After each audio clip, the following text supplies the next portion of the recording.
Hey everyone, we got the Divine Beast Chow on Thursday, and as you've seen, I pulled for him. It didn't go too well. Truth be told, I went to second pity off stream just to get him to EX plus 3.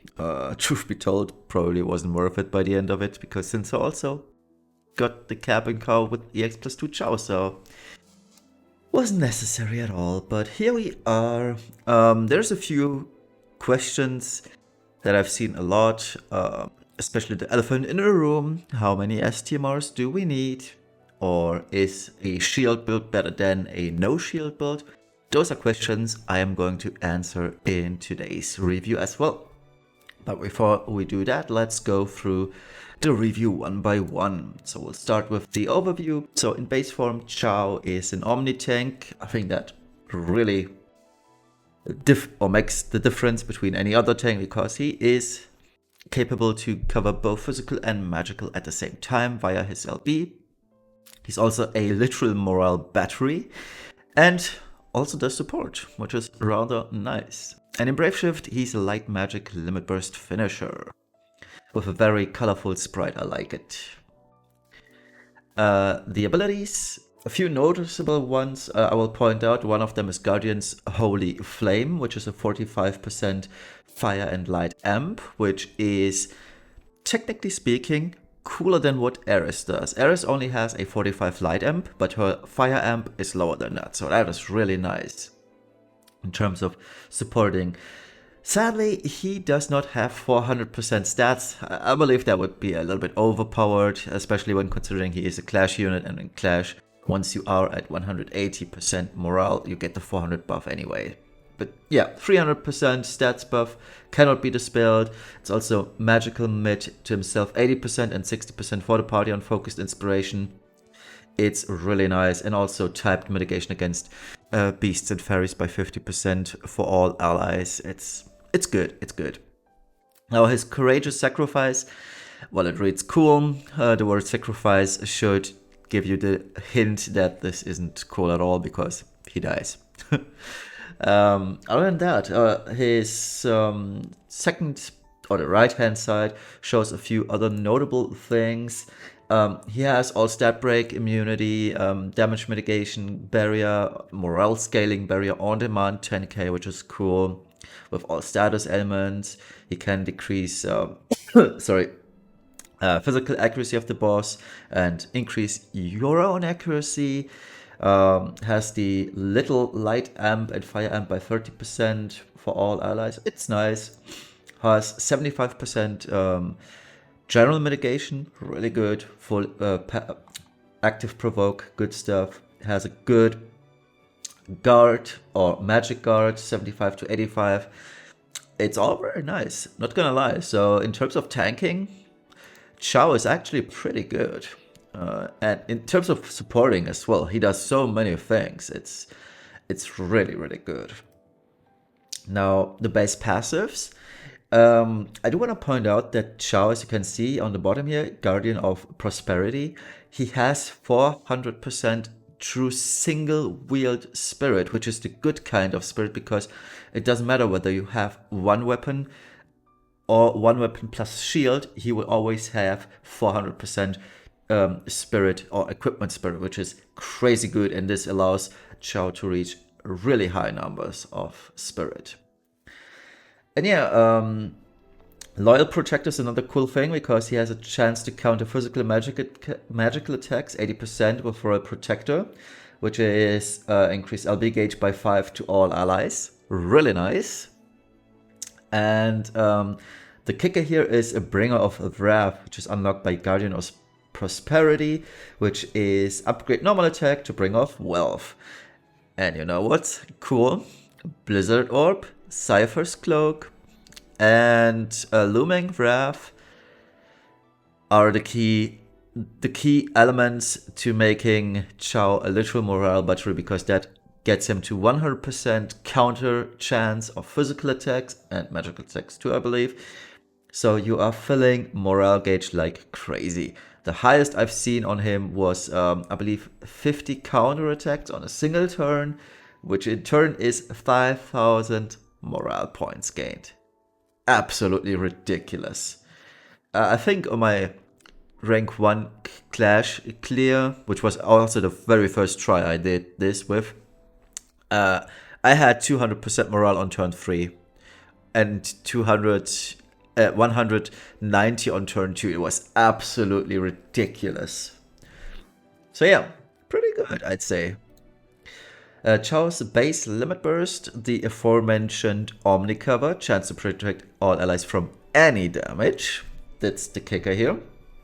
Now it's 60% type mitigation, so it's a little bit lower, but it's a fixed amount, which I personally like, so there's no variance in this Omni cover. But then again, 60% Omni cover, well, it sounds cool. It also means that he's going to take a little bit more damage than he usually would on his regular magic cover. But I believe this is just to offset and to balance him, because Omni cover, it is super strong, truth be told. Now, also 17.5k barrier. It's a little bit lower than what Maeve does, but Maeve is super specialized in that kind of thing, so it's fine to be a little bit worse. Also has 4 physical attack, Mirage for 2 turns, all allies, decent stuff. The Brave Shift, Chow is a magic DPS. So he's got a few training abilities, Chow's Fun Time, nothing too really fancy here, all the modifiers are rather low. I do want to point out Chow Condemnation, which is also an LB fill for himself, 10 LB crystals per cast, so this is rather good, honestly. The other things, Prosperous Light, 100% Fairy Beast Killer, sadly only to himself, it's only magic, so that's kind of eh. I would have liked if it were for both physical, magical, and all allies. I don't know why they stopped, why Gumi stopped doing so, but it is what it is, I guess.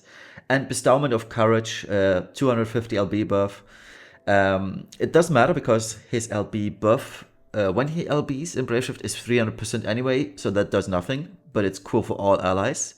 However, Sky uses Tyvus' Spirit, so that's a 250 LB buff regardless. But if she weren't, and if we had other DPS that couldn't use Tyvus' Spirit, this would be good too. Now, fills all allies LB gauge by 40, another super good thing, and a 150x modifier increase to his own LB, which is very important. The passive side of things, I already mentioned, he has 400 True Single Wield Spirit in Brave Shift as well. Rest isn't that important, other than mentioning that he has 200% innate LB damage, so with his STMR, he is at max LB. And the LB itself, 25% Staff Imperil, also imperils light by 130 before it deals damage, increases spirit by 300, LB by 300, cannot be dispelled, which is cool. And yeah, for non-clash, this is a 300x modifier because you have to add the 150. So a 300x LB, light magic LB. Sadly, this is rather bad because no variance, 300x. So in terms of LB damage outside Clash of Wills, he won't be that relevant. And inside Clash, this is a 500x LB. He should be, without variance in that case, around on par with a regular Sephiroth, if both were effective units against the boss. And that should speak volumes about his viability. Now, with this boss being Beast Fairy, Chow will obviously do a little bit more damage than he usually would against a boss that isn't tailored around him. So he naturally appears to be stronger than he actually is. But that's every Clash unit these days, so to speak. It's a good limit burst nonetheless for Clash, and if you take Chow as a morale battery and or Omni tank first and a DPS second, meaning his magical damage is just chip damage helping you cap, then all of a sudden he is rather good again, which may be the point of him. Just disregard the aspect of him being a DPS and focus more on the things that he actually does really good, being morale battery and support unit. Then all of a sudden having that chip damage, that 500 million he can add on a Neon Beast, or I think it's even 700 million mine did, I don't know. it's all of a sudden really, really good and comes in very handy.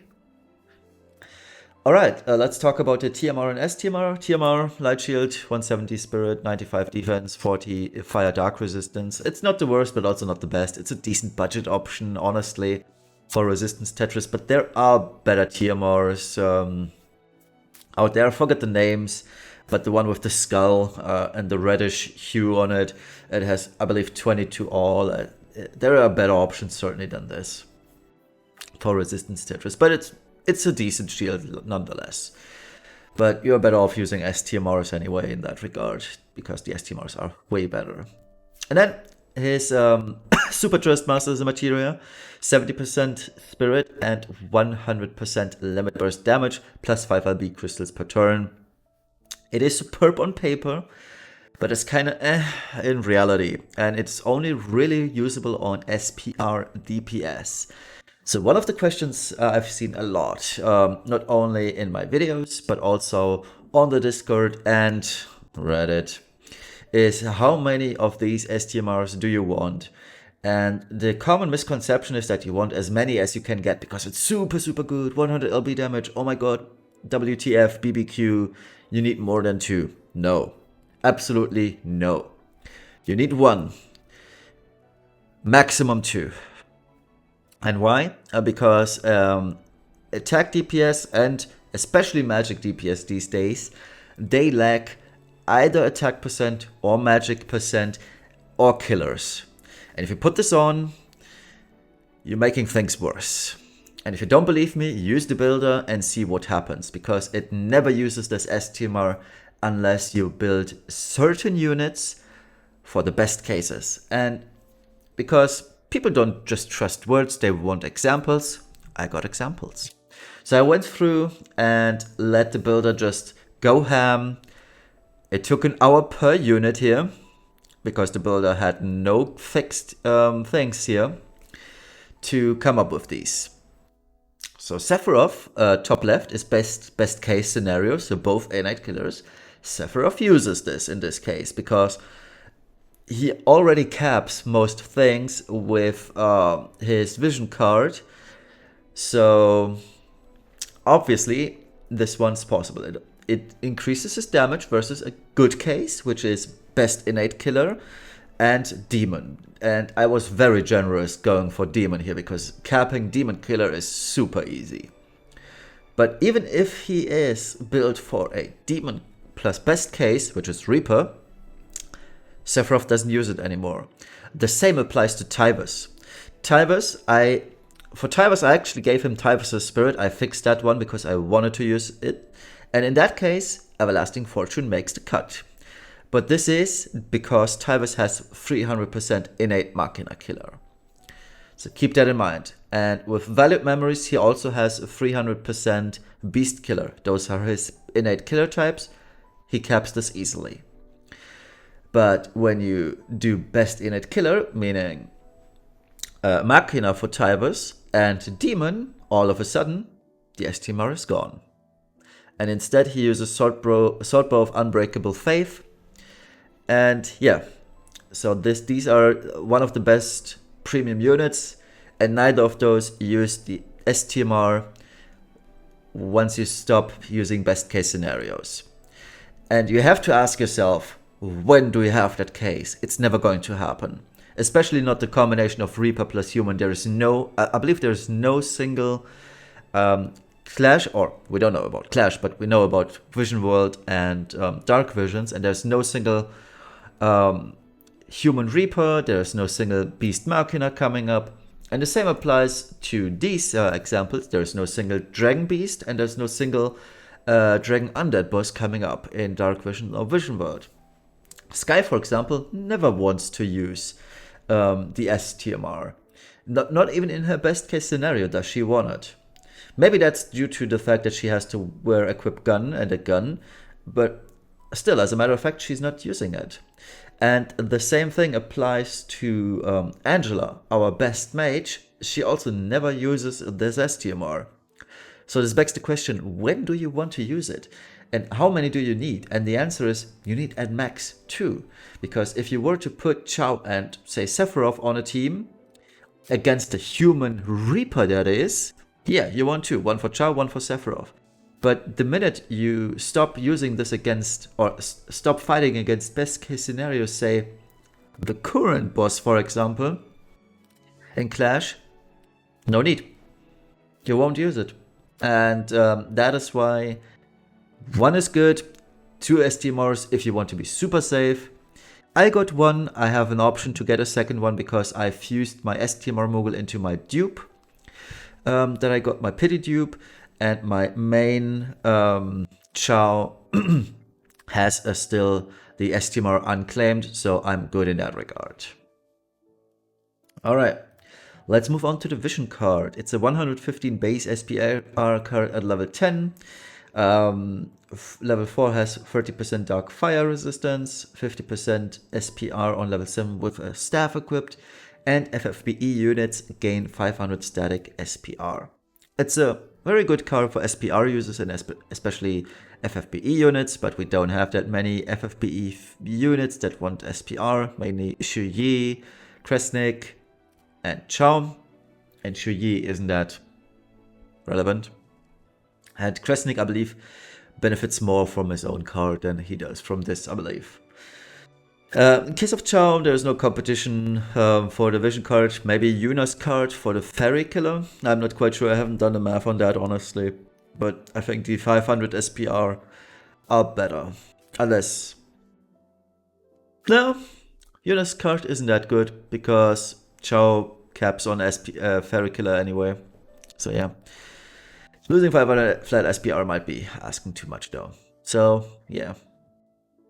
And now comes the damage calculation. All things remain the same. We've got the new addition here. Light has been changed to 130. It was 125 before. So the last remaining Impera that is not 130 or better is Lightning. But we'll get there soon, I believe, with the introduction of Ninja Edge. Okay. This is the Chow build. I purposefully went with a shield build because, spoiler, it is better one. But I calced both. One with the shield, one without the shield. And with the shield, Chow reaches a whopping 11,278 SPR. It's a lot. So here's the result. But as you can see, Chow still doesn't deal too much damage. Outside Clash, he is below Sky, but Sky uses Tyvus's STMR here. Or does she actually? 305? Doesn't look like I accounted for the Tyvus SPR buff. I have to check this, but if she does use it here, it's fine. They should be on par, but yeah, the shield build, it performs better, which may be surprising to some. And yes, I did account for halving the Staff Imperial here. But it's to be expected. The difference between SPR is rather huge. And True Spirit is pretty good, as you can see. It allows for more flexible gearing in terms of resistances. And overall damage is still pretty bad for a mage outside of Clash of Worlds. Let's be honest here.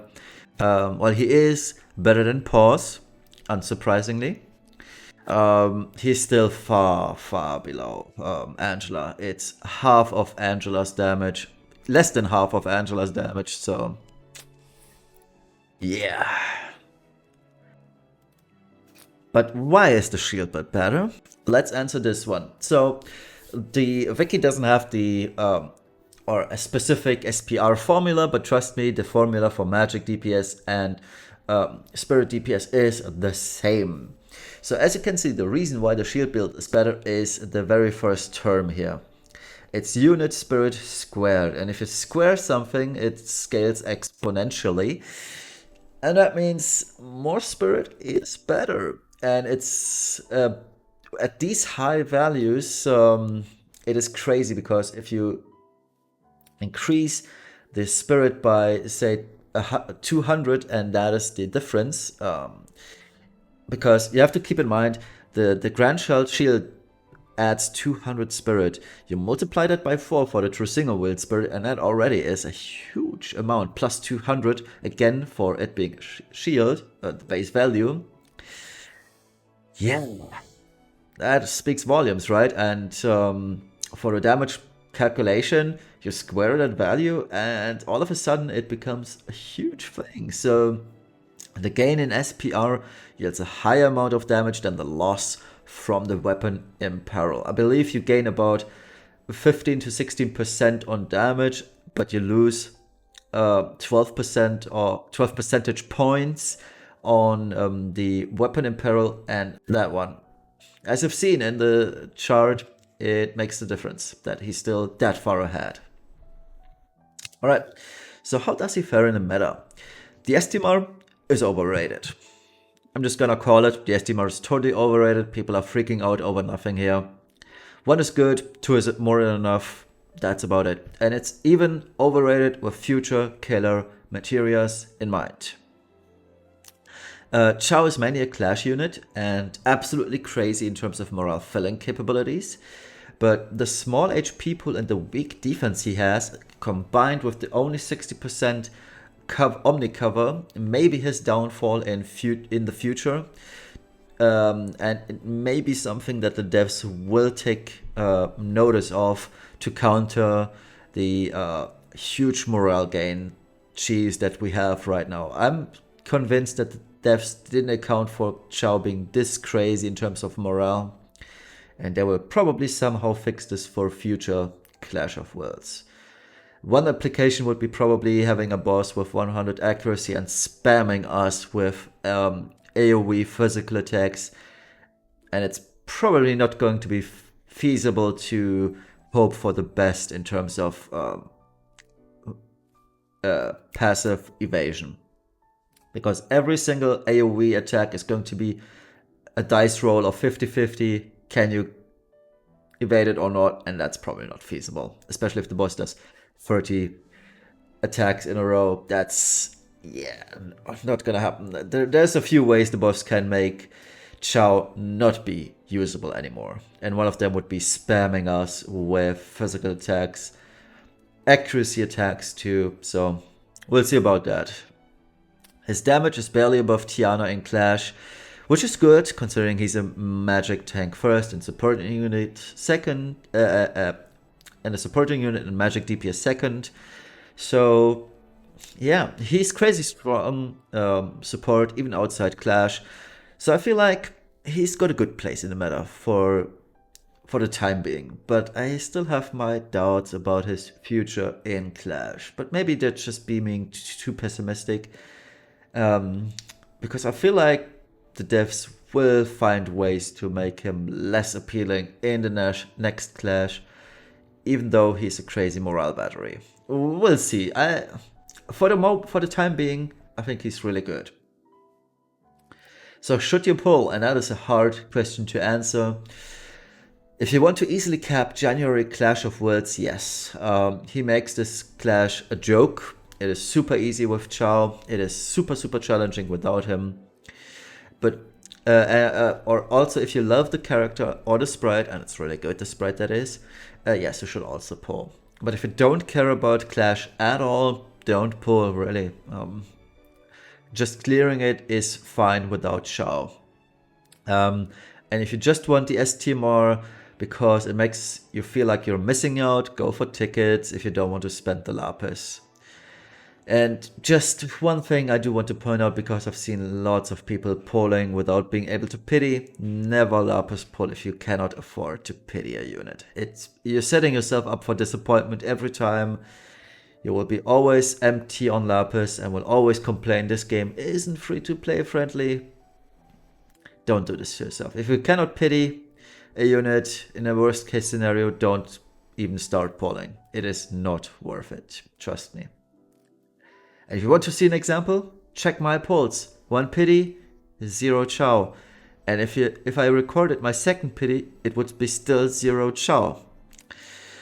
So yeah, don't do this to yourself. Things can go very, very wrong, and you're losing lots. Maybe all your Lapis. And that is it for today's review.